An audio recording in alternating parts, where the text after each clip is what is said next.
অধ্যাপক মাহমুদ, এই যে সরকারের কাছে সংখ্যা নেই, তা সত্ত্বেও এই সময় তড়িঘড়ি করে 3 দিনের বিশেষ অধিবেশন ডেকে এই সময় এই বিলটিকে আনার চেষ্টা, এবং কি মনে হয় এই রাজ্যগুলোর যেভাবে অস্থিরতা তৈরি হওয়ার একটা সম্ভাবনা রয়েছে, দেশের অখণ্ডতা প্রশ্নের মুখে আসতে পারে, নানা রকম অস্থিরতা তৈরি হতে পারে, সত্যি সত্যি কি এই ডিলিমিটেশনের পথে সরকার সফলভাবে এগোতে পারবে বলে মনে হয়?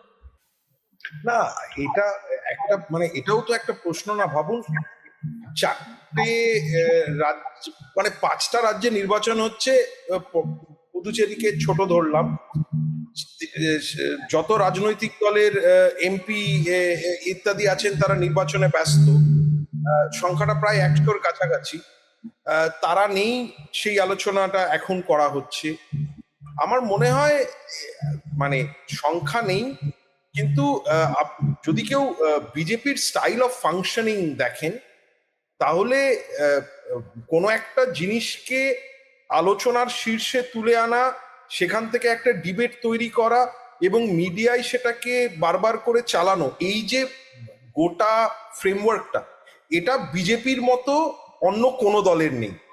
তার জন্যই তো গদি মিডিয়া ইত্যাদি এইসব শব্দবন্ধ আজকের মানুষের কাছেও অ্যাকসেপ্টেবল হয়েছে, তার কারণ এটা তারা হয়েছে।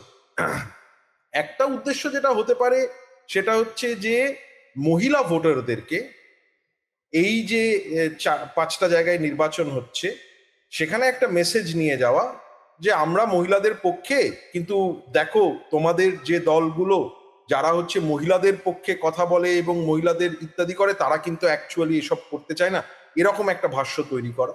দ্বিতীয়ত, একটা জিনিস মাথায় রাখবেন যে কোনো একটা বড় চেঞ্জ বারবার কনসিস্টেন্টলি হ্যামার করার একটা প্রক্রিয়া আছে, এবং এইটা মানে এত তাড়াহুড়ো করে করার একটা মেন কারণ যেটা হতে পারে, আমার যেটা মনে হয়, যে সেন্সাসের যে কাস্ট সেন্সাসটা আছে, মানে যেটা আমি মনে করি যে কাস্ট সেন্সাসে ওবিসি ইত্যাদি এই তথ্যগুলো এলে ভারতবর্ষের রাজনীতির বিন্যাসটা বদলানোর একটা সম্ভাবনা আছে। তার কারণ আমাদের কাছে কিন্তু অ্যাকচুয়ালি তথ্য নেই কোন সম্প্রদায় বা কোন গোষ্ঠী কিরকম অবস্থায় আছেন, তাদের আর্থসামাজিক পরিস্থিতি কি আমরা জানি না।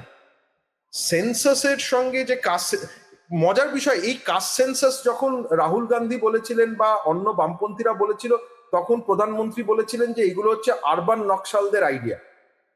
যে মুহূর্তে নির্বাচনে ভরাডুবি হয়েছে, কাস্ট সেন্সাসের পক্ষে বিজেপি শিফট করে গেছে।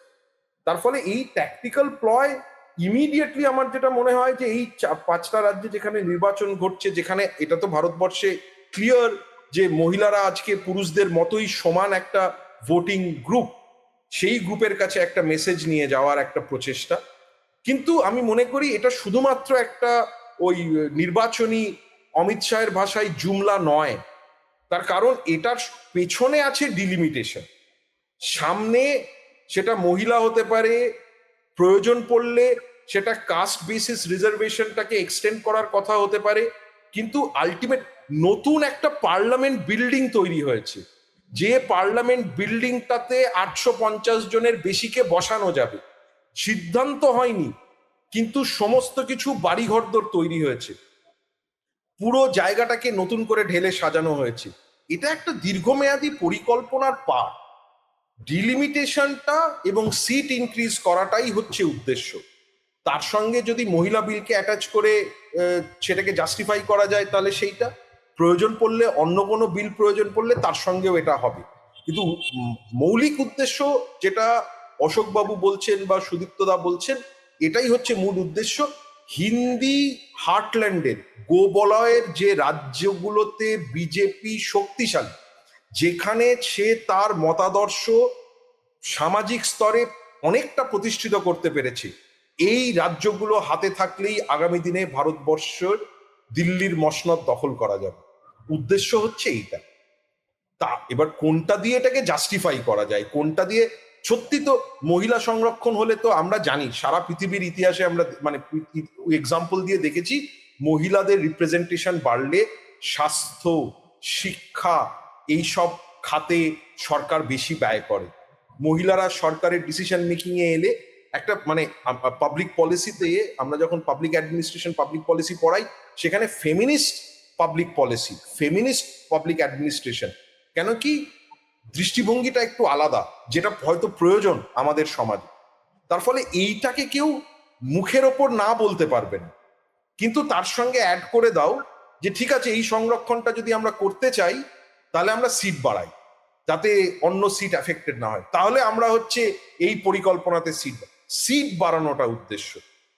মহিলা সংরক্ষণটা জাস্ট হচ্ছে একটা অপোজ করতে পারাটা ডিফিকাল্ট বলে এর পেছনে করা হচ্ছে।